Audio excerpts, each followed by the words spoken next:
వస్తాడు, ఎందుకు రాడు? నీకు కాబోయాలుడు వాడికి ఆల్రెడీ కొడుకు, వాడు బెదిరించి బాగిని పట్టుకుపోయాడు, రేపు పొద్దున్నే పెళ్ళి. I right? బాగిన తన ఇంట్లో పెట్టుకున్నాడ్రా. గుండాలు గన్నులు కత్తులతో చుట్టూ తిరుగుతున్నారు. గుండాలు కత్తులు, ఓ 40-50 కుక్కలు కూడా ఉన్నాయి. కుక్కలా? ఆ, అబ్బా, కుక్కలు అయితే మన వల్ల కాదు అంకుల్. ఏదో రౌడీ గుండాలు అయితే మేనేజ్ చేయొచ్చు, కానీ కుక్కలకి మనకి లాంగ్వేజ్ ప్రాబ్లమా? పోయి పారిపోదంటే వాడికి 4, మనకి 2 కాళ్ళు. గబుక్కుని దొరికిపోయి పిక్క కుక్క పట్టుకున్నాయి అనుకోండి, నాకు అసలే పిక్కలేదు. హట్టే గబుక్కుని ఇక్కడ పట్టుకుంటే కుక్క చావేగా. కుక్క చావంటే మన కుక్కను చంపడం కాదు, కుక్క చేతిలో మనం చావడం, దాన్నే కుక్క చావు అంటారు. ఏదోలేండి, నా బాధలో నేను పడి బాగి బిల్డ్ ఆఫ్ చేస్తాను, ప్రాబ్లం లేదు. అంకుల్,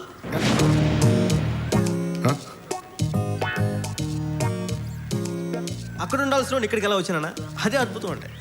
నమ్మాలి మరి, నమ్మితే హ్యాపీగా ఉంటుంది అంకుల్. ఓ చాయ్ తాగేసి మీరు ఇంటికి వెళ్ళి శుభ్రంగా పడుకొని పొద్దున్న లేచి మీరు నచ్చిన కూడా పెళ్ళికి వెళ్ళానే.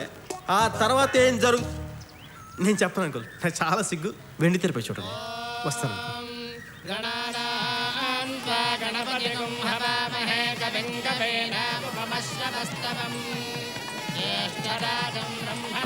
నమస్తే, బాగున్నారా? Congratulations sir. భోంచేసి వెళ్ళండి. తప్పకుండా. పక్కకి జరుగు. నమస్తే. ఏంది డ్రెస్? ఏంది బుల్రెడ్డి చెప్పలేదా? ఏంది చెప్పేది? పెళ్లి కూతురు ఎట్టా ఉండదు, థియేటర్ మీద కూర్చునేదానిలాగా ఉండదా, సినిమాలకు పోయేదానిలాగా ఉండదు. ఏయ్ పంచెత్తుకురారా.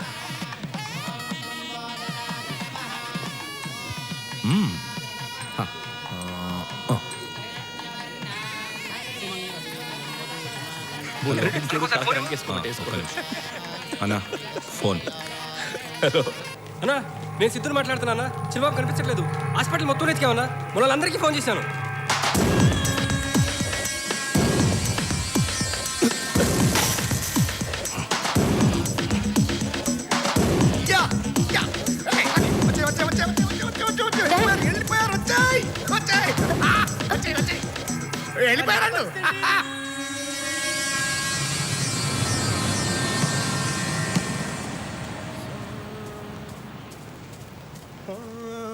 సార్, నేను కూడా కుంఫు నేర్చుకుంటాను సార్. కుంఫు నేర్చుకుంటాను కూడా సార్, సర్టన్లీ నేర్చుకో. ఈరోజు జాయిన్ అయిపోతాను సార్. ఈరోజు జాయిన్ అయిపోతా సార్. చూడు, నీళ్ళు చాలా హుషారు ఉంది. చూడు, కుంఫు నేర్చుకుపోయే ముందు వార్మప్ చేయాలి. వార్మప్ చేయడం అంటే తెలుసా? తెలీదు సార్. ఇలా బాడీని బాగా లూజ్ చేసుకో. బాడీని బాగా లూజ్ చేసుకుంటే మనం అని ఫైటింగ్ చేయబోయే ముందు ఇంకొకసారి వార్మప్ చేసుకొని సార్ సార్ ఓకే. ఏం భయపడకు. నీలాంటి కొత్త కుర్రోళ్ళకి కుంఫు నేర్పించడానికి ఇలాంటి బ్యాచ్ని పిలిపిస్తాను. సార్, ఈ బ్యాచ్ తో మనం ప్రాక్టికల్ గా నీకు నేర్పిస్తాను. దాన్ని చూసి నువ్వు బాగా నేర్చుకో. అలాగే సార్. ఇది చిన్న ట్రయల్ పార్ట్ లాంటిది. This is all American style box. I am going to shout it.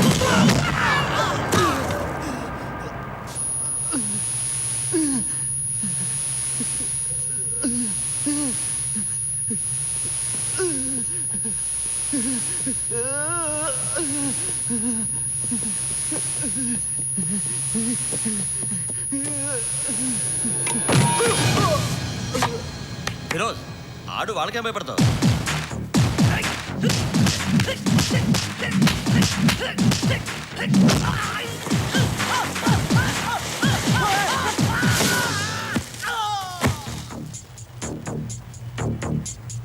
Let's go.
ఏంట్రా అందరూ సత్యాగ్రహానికి వచ్చినప్పుడు వస్తున్నారా?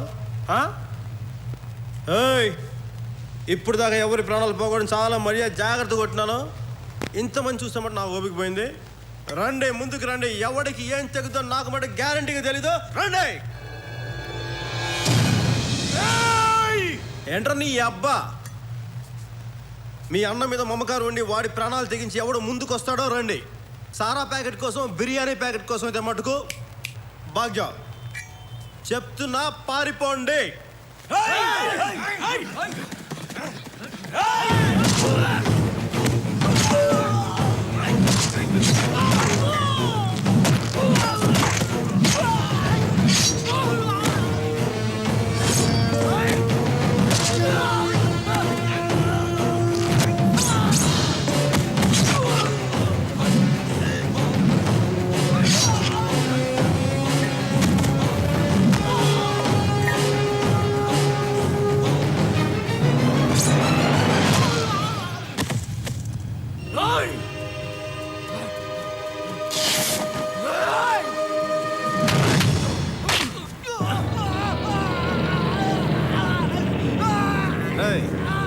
కండలు పెంచాల్సిన బాడీ ఒకదాని కదరా, ఏళ్ళకు కూడా పెంచడం నేర్చుకోరమ్మా ఐక్యలా.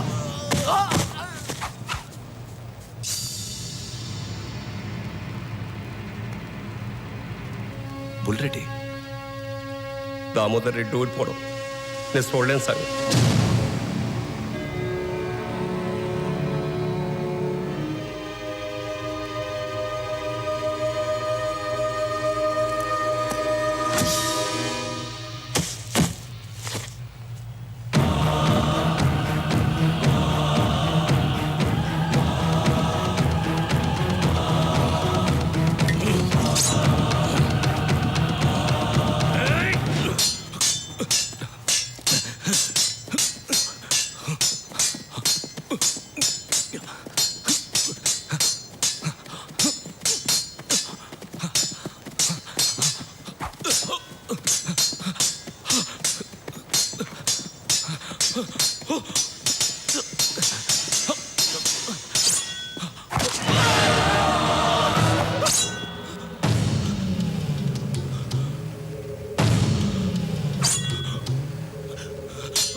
ఇదే అంకుల్ భయం అంటే.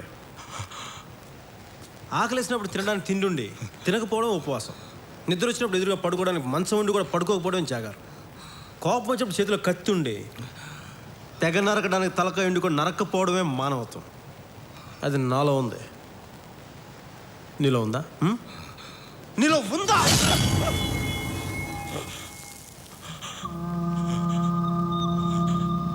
అంకుల్ నీకు ఒక టాప్ సీక్రెట్ చెప్పమంటావా? ఈ పెళ్ళి అయిపోయింది ఎవరో తెలుసా? నువ్వే. ఎలా?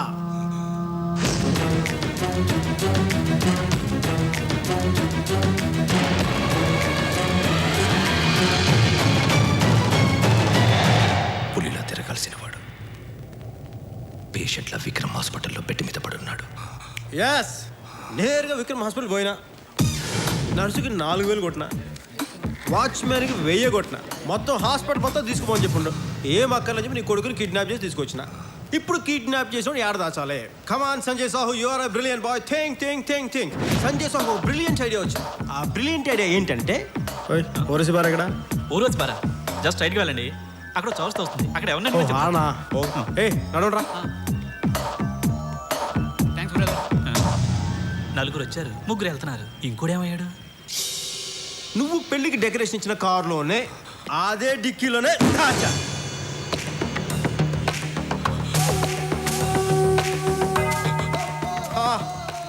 చూసావు అంకుల్ సంజయ్ సాహు హ్యూమానిటీ. వీడికి ఆక్సిజన్ గ్లూకోజ్ మిస్ అవ్వకుండా జాగ్రత్తగా పెట్టాం. వీడు ఎన్ని తప్పుడు పనులు చేసినా అయినా నీకు అసలు బుద్ధి ఉందా? నన్ను పట్టుకోవడానికి 8 నెలలు దొబ్బించుకున్నావు కదా, దానికి బదులు 8 ఏళ్ళ వయసులో వీడి గురించి పట్టించుకుంటే ఈ పాటి వాడు అబ్దుల్ కలాం అంత గొప్పగా ఉండేవాడు. సంజయ్ సాహు నువ్వు మరీ పర్సనల్గా తీసుకోకరా. అంకులు నువ్వు మాలా చదవు, ఇంటర్వ్యూలకు వెళ్ళవు, ఉద్యోగాలు చెయ్యవు, ట్యాక్సులు కట్టవు, అయినా నేను సుఖంగానే కదా ఉండమంట. ఇంతకుమించి మేమేం చేయాలా? చచ్చిపోవాలనా? అందుకే చెప్తున్నా, ఏదో తల్లి బిడ్డ న్యాయంగా బతుకుదాం. నువ్వు అలా కార్లో తిరుగుతూ గుండాయిసం చేసుకుంటా పో, మేము అలా పక్క నుంచి గుట్టు చెప్పుడు కాకుండా వెళ్ళిపోతాం. అంతేకాకుండా ఎక్కడ పడితే అక్కడ కారాపు దిగితే ఇదిగో ఇలాగే చండాలంగా ఉంటుంది. అసలు ఈ మధ్యన కుర్రోళ్ళు చాలా డేంజరస్గా ఉన్నారు అంకుల్. కెలికితే క్యామిడీకి చంపేసేలా ఉన్నారు. ఇంత చెప్పినా కూడా నువ్వు కన్విన్స్ అవ్వకపోతే రేపొద్దు ఇంకో ఫ్రెష్ బ్యాచ్ వేసుకొని తీసుకురా. కానీ ఇలా పారిపోయిన మటుకు కాదు. కొట్టుకోవాలనుకున్నా, తిట్టుకోవాలనుకున్నా, చంపుకోవాలనుకున్నా, ఆఖరికి కబుర్లు చెప్పుకోవాలనుకున్నా కూడా సరే వెయిట్ చేస్తూనే ఉంటే 24 hours సంజయ్ సాహు, కేరా ఉస్మానియా క్యాంటీన్, హైదరాబాద్. నేను చాలా హాట్ గురు.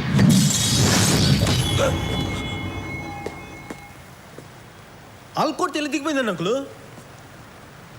అధ్యక్ష, దీన్ని బట్టి మనం అర్థం చేసుకోవాల్సింది ఏంటంటే అధ్యక్ష, నాలాంటి పుల్లకాలలో కూడా కొడితే కత్తిలా రోడ్లు దిగిపోయిందంటే దీన్ని బట్టి మనం అర్థం చేసుకోవాల్సింది ఏంటంటే ప్రజల సొమ్మిన కాంట్రాక్టర్లు బాగా దోచుకు తినేస్తున్నారు.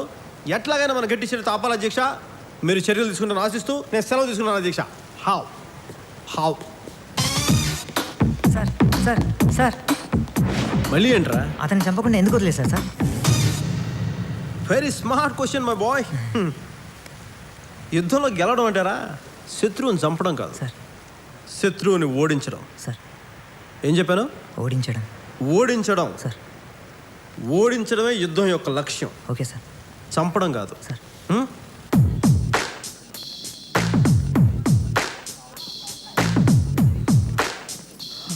అయ్యా మా నాన్న నేను చంపలేదు, వాడు చచ్చిపోతే మాత్రం నా తప్పు కాదు. ఆ గ్యాప్ ఇచ్చావు చాలు. వెళ్ళు. ఏదో అందరూ ఒకసారి కళ్ళు మూసుకోండి.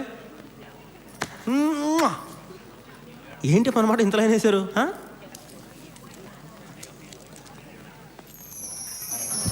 ఆ తర్వాత ఎందుకో దామోదర్ రెడ్డి ఎవరితోనూ మాట్లాడలేదు. తన వాళ్ళ ముందు ఓడిపోయాననే అవమానంతోనూ బుల్లిరెడ్డి చనిపోయాడనే బాధ వల్ల అతను మాట్లాడటం మానేశాడు. బాధాకరమైన విషయం ఏంటంటే తన కొడుకుని డిశ్చార్జ్ చేసిన రోజే అతన్ని హాస్పిటల్ అడ్మిట్ చేశారు. రోజు సాయంత్రం మాత్రం అదే పార్క్కి తీసుకొచ్చి అతను కూర్చోబెట్టేవారు. అతను రోడ్డు మధ్యలో ఉన్న కత్తిపిడినే చూస్తూ ఉండేవాడు. భారతదేశంలో ఎన్నో విషయాలు పట్టించుకొని జనం ఆ పిడిని కూడా పట్టించుకోకుండా దాని పక్క నుంచే వెళ్ళిపోయేవాడు. అదేంటని చెప్పగలిగేది ఇద్దరే. ఒకడు కుంఫు నేర్చుకుంటానికి వచ్చిన కుర్రాడు, 2 దామోదర్ రెడ్డి. అతన్ని ఎవరు అడగరు, ఇతను ఎవరికీ చెప్పడు. 6 నెలల తర్వాత ఒక రోజు బాగా చెప్పిందని మందు వేసావా? ఓ పని చేయరా, బాగిన డైలీ మందు వేసుకోవచ్చు. టెలిఫోన్ లింక్ అవుతుంది చూడు, ఎవడేమో వెళ్ళి అంతేరా. నేను చూడు బేవార్స్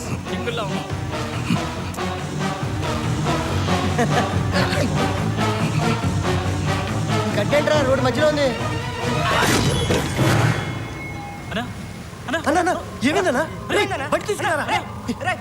అలా ఒక పెద్ద ఫ్యాక్షన్ లీడర్ని సంజయ్ సాహు లాంటి మామూలు కుర్రాడు రక్తం చుక్క కూడా కింద పడకుండా చంపడానికి కారణమైన ఆ కత్తి ఆ రోడ్డు కింద మిగిలిపోయింది.